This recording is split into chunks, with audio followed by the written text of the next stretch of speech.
Amiche e amici di Sport di Più, buongiorno, ben ritrovati, una nuova colazione insieme questa mattina. L'avevamo promesso, l'avevamo auspicato e l'abbiamo questa mattina realizzata, questa intervista di resoconto di come sono andate queste Paralimpiadi Milano Cortina 2026, e lo facciamo con chi ha una visione sicuramente molto molto più ampia, molto più mirata e anche più competenze di noi, ma anche proprio per questo è bello ritrovarlo. Sto parlando del presidente del CIP Veneto, Davide Giorgi. Buongiorno Presidente. Buongiorno, buongiorno a lei, tutte e a tutti.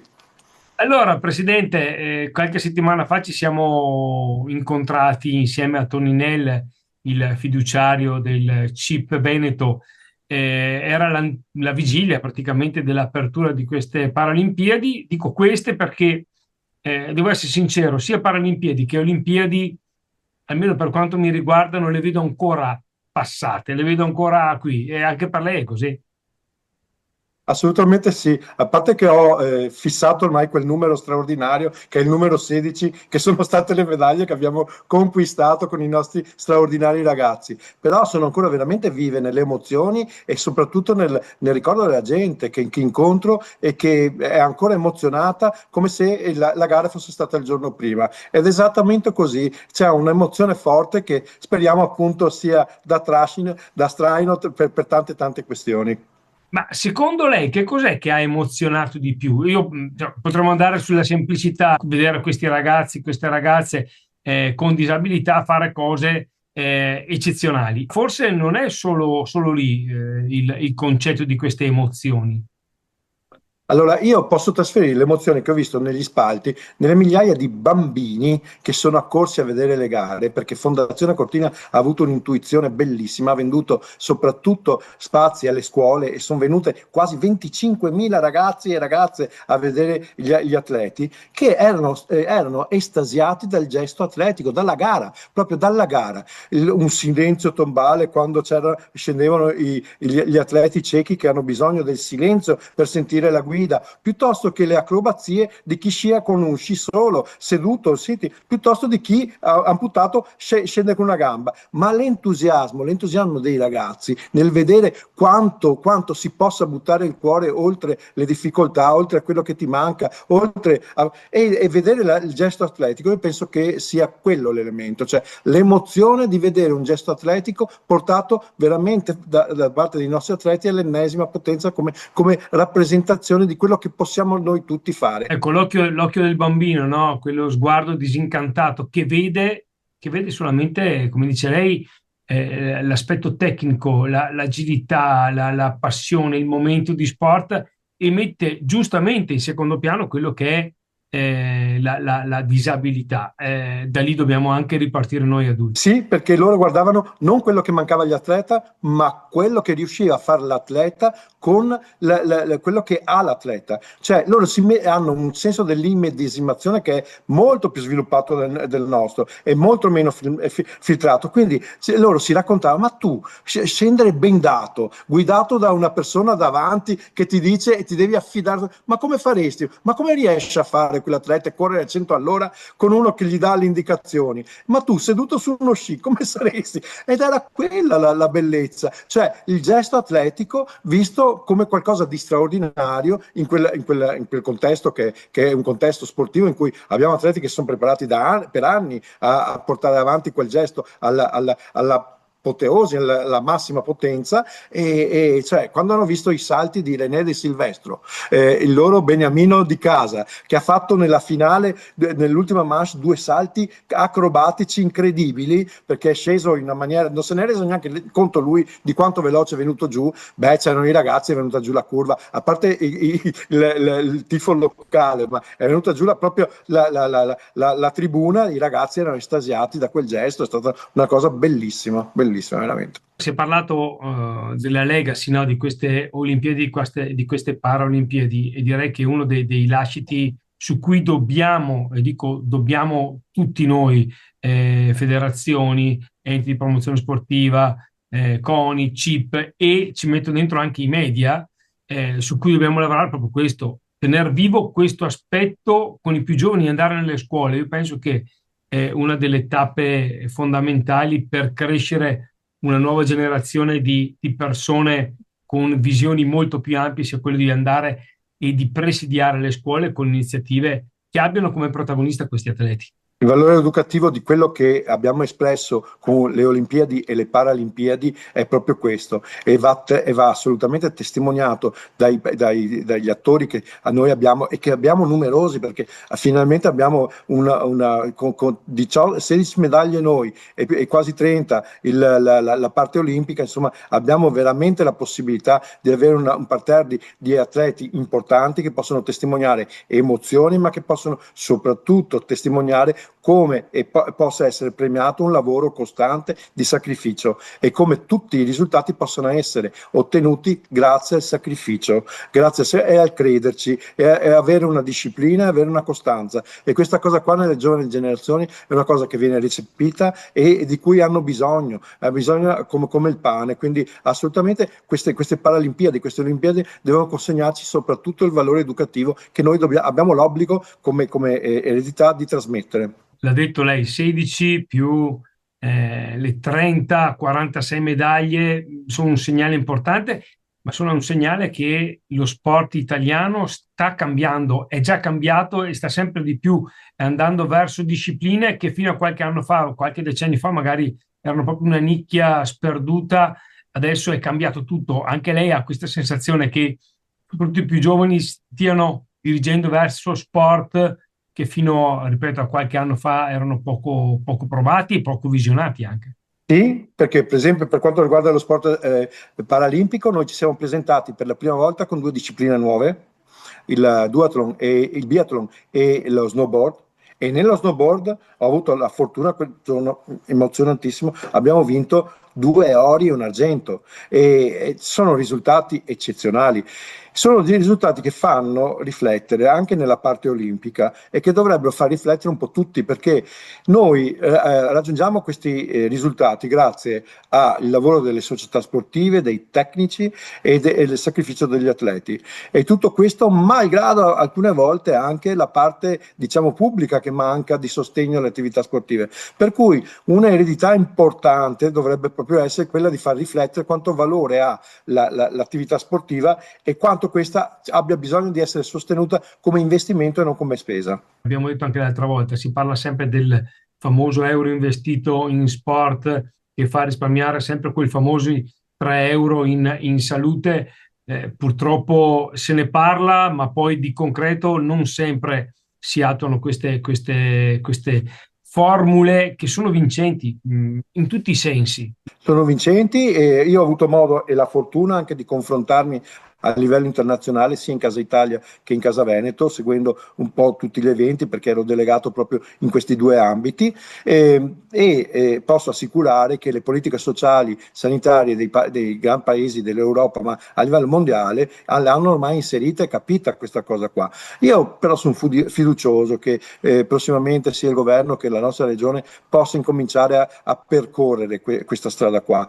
E ne sono fiducioso perché ho visto e sto registrando in questo ultimo periodo interessamenti e investimenti da parte delle fondazioni, intanto bancarie, da parte anche dei player privati, sia nella parte olimpica che paralimpica. Quindi insomma vuol dire che incominciamo a crederci intanto come privato e io penso che l'onda lunga arriverà anche nel pubblico, insomma. Come visibilità è contento di quello che i canali televisivi hanno trasmesso, si aspettava di più e poi le cerimonie di apertura in arena, cerimonie di chiusura a Cortina, che momenti sono stati?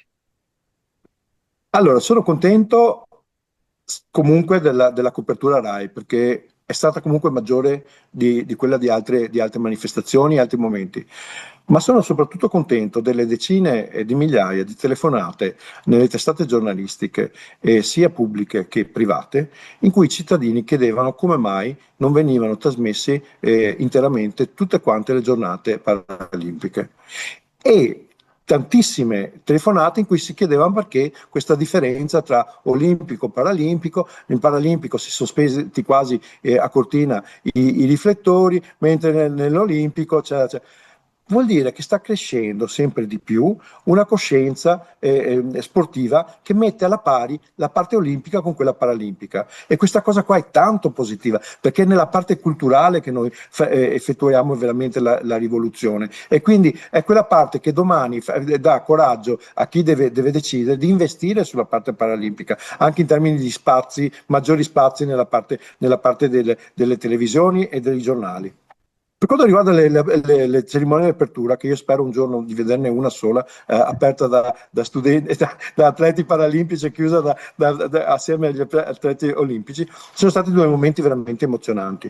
Io penso che Verona abbia in toto vinto la sfida e abbia offerto a livello internazionale un'immagine fantastica, un'immagine che nei prossimi 10 anni ci porterà benefici a tutti i livelli. E la chiusura a Cortina è stata altrettanto emozionante. Maggiore per quelli che erano a casa, cioè è stato più emozionante da chi l'ha vista da casa quasi di più di chi era seduto nelle due arene. Perché? Perché si sono viste delle cose che l'occhio magari chi era presente non riusciva totalmente a vedere. Però due manifestazioni veramente molto belle da cui abbiamo ricevuto i complimenti da tutte le delegazioni, insomma.